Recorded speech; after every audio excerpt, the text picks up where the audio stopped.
Important चित्र दिया है, इसको हम समझ लेते हैं। इसको समझ जाएंगे, हमारा पूरा पर्यावरण इसी पर डिपेंड है।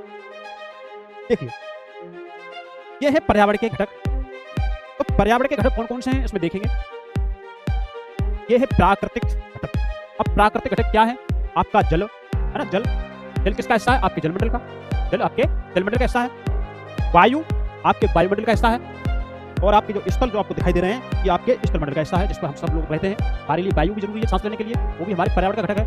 हमारे लिए स्थल जरूरी है जहाँ हम रहते हैं, वो भी हमारे पर्यावरण का घटक है। और हमारे लिए जल पीने की जरूरी है।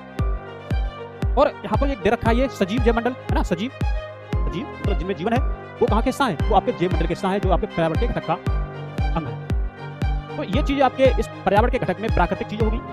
अब इसी पर्यावरण के घटक में हम देखेंगे मानव निर्मित। क्या देखेंगे? मानव निर्मित।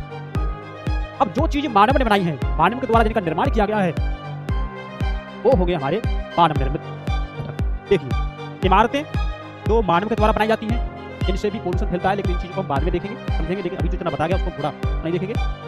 अब ये पार्क, इसको भी अपने मानव ने बनाया है, मानव ने बनाया है अपने फायदे के लिए। पुल, ये भी मानव ने बनाया है। जैसे क्रॉस, जैसे कोई गेट होता है रेलवे यार्ड, उसको क्रॉस करने के लिए ऊपर से पुल बनाते हैं, सड़क को क्रॉस करने के लिए पुल बनाते हैं। लिखा होता है कि कृपया करके सीढ़ियों का प्रयोग करें या पुल का प्रयोग करें। तो वही पुल है ये। सड़क, इस पर गाड़ियां दौड़ती हैं, बस, कार, ट्रक, ये चलते हैं उसमें, छोटे मोटे वाहन वो भी चलते हैं सड़क पर। स्मारक आपके इसमें मंदिर, गुरुद्वारा, मस्जिद और भी जो भवन निर्माण जो प्रकार बनाते थे उसमें वो है। जैसे आपके स्मारक में, जैसे आपका मस्जिद हो गई, मंदिर हो गया, गिरजाघर हो गए, वो स्मारक उद्योग में हमारे उपयोगी चीजें बनाई जाती है। जैसे हमारे लिए मार्कर जरूरी है, तो ये भी उद्योग से बन के आया है। हम जो किताबें पढ़ रहे हैं या हम जो फोन यूज कर रहे हैं, वो भी कहीं ना कहीं बन के आया है। तो ये सारी चीजें किसने बनाई है? मानव ने। तो ये हो गए हमारे मानव निर्मित। और इसका एक और तीसरा घटक है इसका पर्यावरण के घटक में, क्या? ये मानव।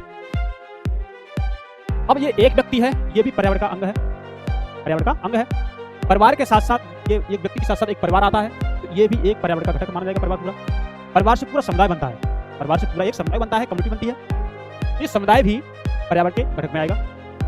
अब जब समुदाय होता है, समुदाय बन जाता है, तो उसमें धर्म जैसी चीज उत्पन्न होती है, धर्म जैसे विचार उत्पन्न होते हैं। तो धर्म जैसे जो चीज उत्पन्न होती है, विचार उत्पन्न होते हैं मानव के द्वारा, तो ये भी पर्यावरण के अंग बन जाते हैं। अब मानव धर्म से संबंध काम कर रहा है, अब उसको पढ़ने की जरूरत होती है, शिक्षा लेने की जरूरत होती है। वो शिक्षा ग्रहण करना चाहता है, जहाँ भी जाए वहाँ शिक्षा चाहिए उसे, अपने विकास के लिए, अपने कौशल विकास के लिए, अपने आर्थिक विकास के लिए शिक्षा जरूरी है। तो पढ़ने के लिए उसे शैक्षिक कार्य किए जा रहे हैं। तो ये भी देखिए, इसमें एक टीचर है और ये बच्चों को पढ़ा रही है, और इनमें जो कुर्सी, टेबल, कुर्सी, किताबें रखी हुई है, बच्चे पढ़ रहे हैं, ये भी एक वहाँ का एनवायरमेंट का हिस्सा है, और भी एक पर्यावरण बना हुआ है क्लासरूम में। तो ये भी एक पर्यावरण का अंग हो गया।